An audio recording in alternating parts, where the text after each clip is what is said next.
Yeah, this is the Schenectady yard. There's a little weigh scale, dilapidated.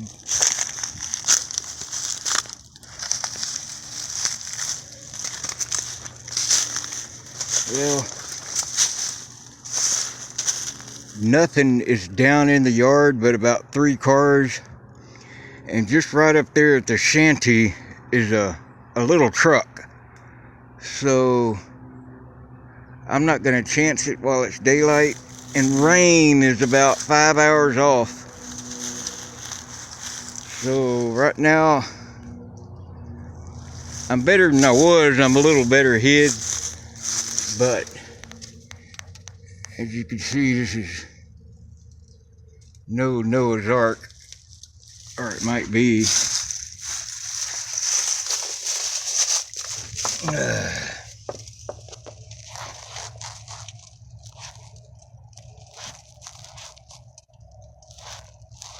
Trying to set my phone up.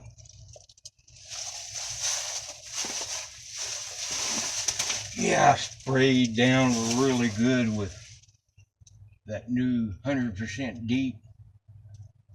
Uh, Boy, I just hope to hell a little local comes in here and brings some more cars down. This is the first time I ever come here where there wasn't nothing in the yard.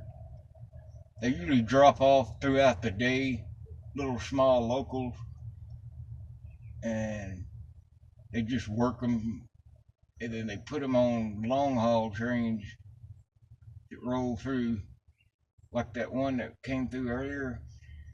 This was one of my favorite lines, the old Mohawk Hudson. I think it was like 1840 or 40ish. It was one of the first railroads in New York and U.S. for that matter. It followed all little towns up along the Hudson and Mohawk rivers up to like Whitehall. Then they branched out like 5 different directions from Whitehall, and I'd like to get off in Whitehall. A lot of railroad history in that town. Yeah, I'm gonna make do with what I got for that phone until I get a little better weather situated. I had to come down here. It was a little late when I got into town, so I didn't want to go in the phone store and then have another 2 mile walk back here. But I caught out of Fargo on a grain shuttle. The shuttles are just unit trains, all one car, all one product from head to tail. And they only go to one place and come from one place. And it's easier to distinguish where those are going. Grain always goes to ports, to water, to be shipped overseas, exported. And I caught that. It only crew changed in Northtown Yard in Minneapolis. And I don't know where it was going to go south in Chicago, but it caught an overhead red signal there at Berkeley by Proviso Yard in Chicago, and I bailed off. Not an hour later, a hot shot with wings, pigs with wings, we call them. It's a piggyback 18-wheeler trailers shed on spine cars, flat cars. And I started to get off in Cleveland, but I didn't see any bull or any action, so I just chanced it and stayed on. Because usually those trains go down to Little Ferry, New Jersey, and get offloaded. There's a big IM facility there. Little Ferry's outside New York City, and through Teaneck and all that. But he at Cleveland, he hit that Erie subdivision and went up through uh, Buffalo, Rochester, Syracuse, Utica, uh, or not Utica, yeah, maybe Utica, and then Selkirk. Scared me, bitch. Um, then about a 2 mile walk where you get on a city bus and take that to downtown Albany, and from there you can transfer on the Tri Cities bus that takes you to Troy or Schenectady, about an hour and a half ride. Then from there, downtown Schenectady, it's about a 2 mile walk out here. I usually walk across the Mohawk River Railroad trestle, but every time I do that, I want to throw up. I'm so nervous. So I just walked across the highway bridge and cut over. It's about a half-mile shortcut walking the bridge, but I've been stuck on trains so dang long I was ready to walk. Now I remember one time I got on in Chicago, but the split there in Cleveland, outside Cleveland, east of town, went down through like Harrisburg, the Conway yard, and crew changed there and went all the way to that little ferry. And I remember the engineer come back and found me, and I was asleep. I don't know if he tried to wake me. Maybe he did. Maybe that's why he called the bull when I wouldn't wake up. But the bull woke me up. He was real cool though. It was snowing so bad out. And back then, I had my DD-214 on me then, my military discharge papers. He brought me to a little cafe and called one of the VA reps. And they got me a little motel about a block away, and then gave me $20 cash to eat on at that little restaurant he dropped me off at. And the bull even gave me a Universal Railroad key. It would fit all the switches, all the locks. I lost that thing in Las Vegas though. But, I've had my fair share of good bulls, more good bulls than bad. The worst one was in Las Vegas. Me and a guy had never ridden before, got on a IM intermodal train there, and it had been broken into. We didn't know it, and we sat for about 4 hours north of town in the siding, and the next thing I know, I could see a flashlight. The bull was up on the signal pole looking down in, shining his light. Let me see your hands now, at gunpoint. Drug us off the train, let the train go with all our gear in it. Didn't get sleeping bag or anything back. He handcuffed us behind our back and put us in ankle handcuffs. And then when the train started moving again, he grabbed us by our ankles and pulled us on our stomach through the gravel. That was probably one of my worst ones. He did charge us with burglary, but since we didn't have any tools and there wasn't no evidence, and the judge just threw it out 3 days later.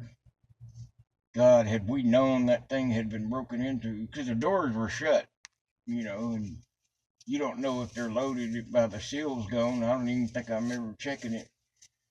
So apparently somebody south of Las Vegas, like through Barstow, Yermo, had broken into it at its last stop.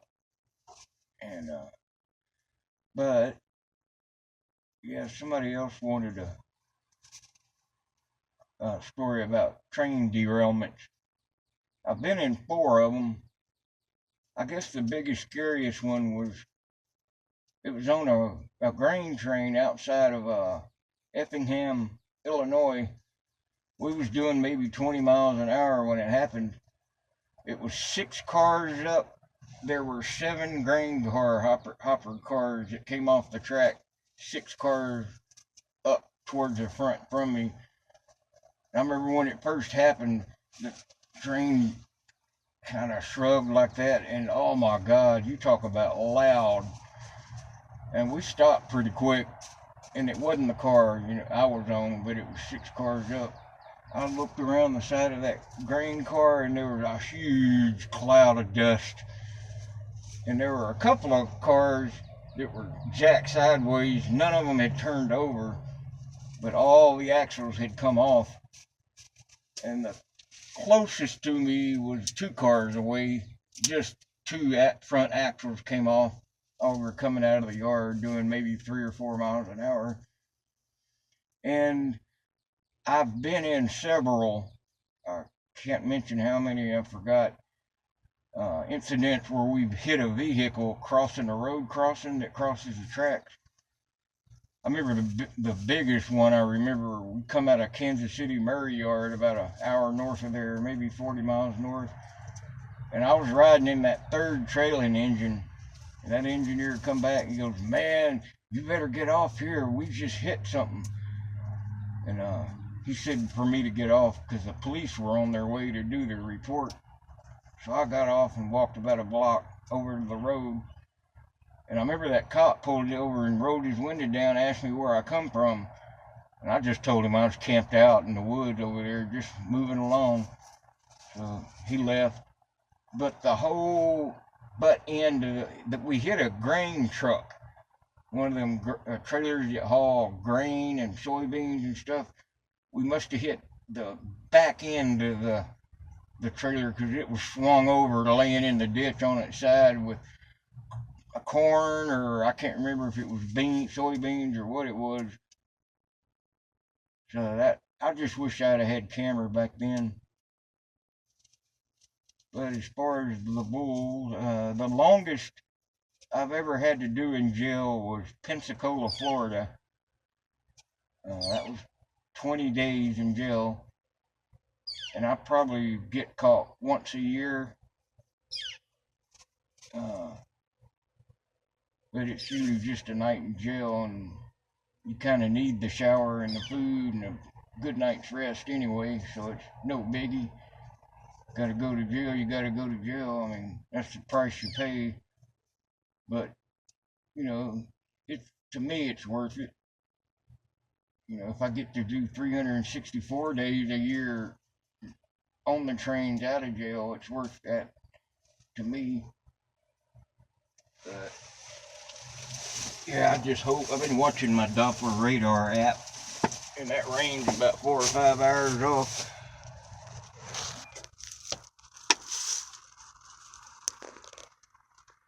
Yeah, this is going to be a problem now. I can take my tarp, and if it starts raining, I'll just lay it up on top,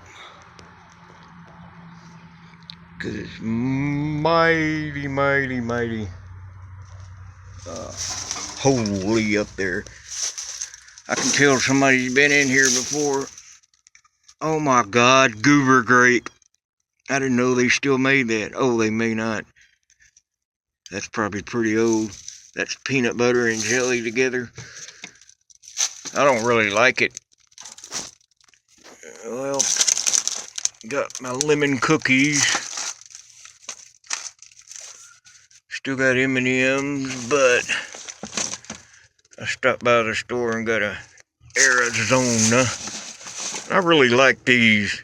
I can't hardly afford them, but sometimes you can get 2 for $5. Good wake up in the morning. But yeah, now I try my hardest to read all the comments that are left. If I don't get to you right away, I will. Yeah, just down there is the Mohawk River.